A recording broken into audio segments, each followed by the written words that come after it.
G'day virtual pilots, it's Requiem and we're going to have a look at the Fokker D.VII today. Up front is the thermometer for engine temperature, and that's the fuel gauge. We also have bullet counters for each weapon. Coming down here we've got the cockpit light. Underneath that is the throttle. You'll also see an extra one on the control column. Down on the floor is some oxygen equipment. This can be used up at higher altitudes. So have a look at the main panel area. There's the clock, Bosch starting magneto, the magnetos, main tank fuel pressure, fuel tank selector. There is on the right. Got the tachometer here, artificial horizon, auxiliary tank fuel pressure, air pressure selector, and the altimeter in kilometers.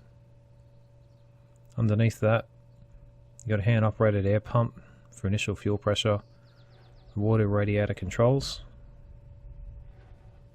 and a magnetic compass. And out on the wing here we have the airspeed indicator in kilometers per hour. To start the engine for the Fokker D.VII, all you'll need to do is press E. The starting magneto will crank over and the engine will start. So now we'll have a look at the pilot's notes for the Fokker D.VII.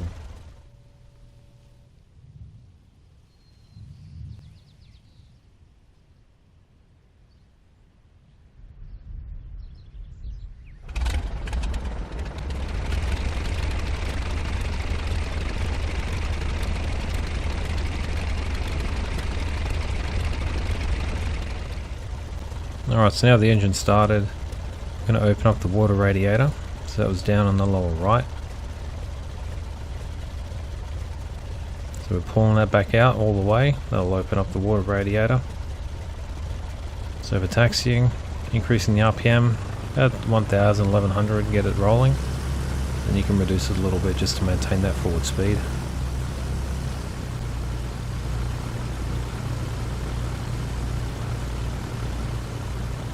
In taxiing, going to be using a little bit of right rudder to keep it straight. A bit of that tendency to pull to the left. Just trying to make sure we're not going to take off on the grass. I'm going to keep going forward a little bit more until I start seeing that grass dissipate and the field looks a lot cleaner.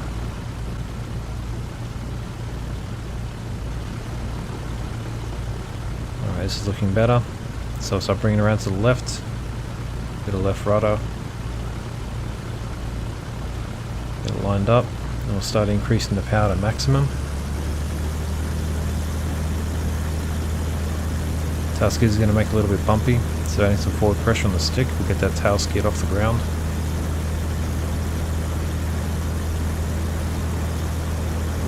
And just hold it there, a little bit of back pressure, and we rotate.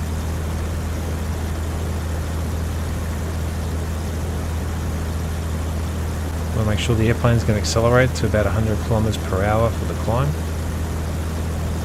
So you can always verify that by looking out on the wing if you have that modification equipped. Otherwise you can hold this kind of pitch attitude and that should be good.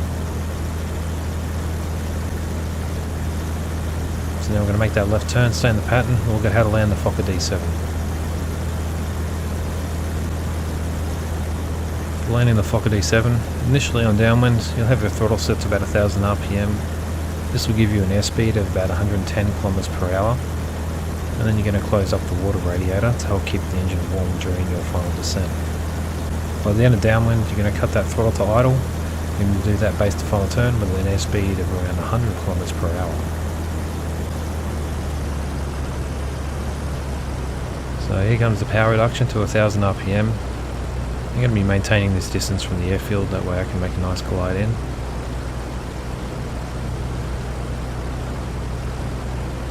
So now we're established on downwind, parallel to the fields. We should be doing about 110 kilometers per hour by this point. So I'm going to have a quick check, so it looks about right. So I'm going to maintain that same distance between us and the airfields. Since we've been flying on reduced power for a little bit, the engine might be starting to get a little bit cool. So now we're going to look at closing up the water radiator. This will help to keep the engine warm during descent. So push that in, it'll close it up. Now we can cut the power to idle as we're a beam out point. You can let the nose naturally come down. We want to aim for a speed of about 100 kilometers per hour. That's about right. So as we come around on this turn, we won't need to reference the airspeed indicator again, because we know where the horizon is and the distance between the horizon and the radiator cap above the fuel gauge. This is going to be maintained relatively constant. This will help us maintain our speed of 100 km per hour. So all we need to do is just adjust our bank to change how long our flight path is, so we can maintain that steady aiming point at the beginning of the airfield.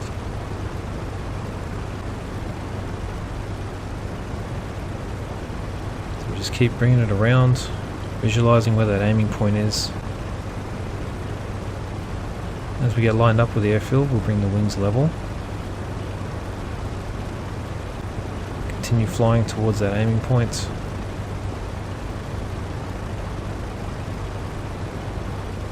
Start getting ready to round out, level the plane, lead off some more speed, bring it up to a 3-point attitude, touch down. There's no brakes, so you got to hold full back pressure to keep that tail skid into the ground. Use that rudder and keep yourself straight, along with bursts of power when you feel the plane yawing left and right. This way you can maintain a straight path during the landing roll and avoid any possible ground looping. You'll need to do this until you get to a slow enough speed that you can taxi safely, so we can make that left turn and get off the airfield. I hope you enjoyed the Fokker D.VII tutorial for flying Circus. If you ever want to see a particular video, just let me know and I'll look into making it. And don't forget, you can always be a subscriber, and that way you can see new videos as they're released.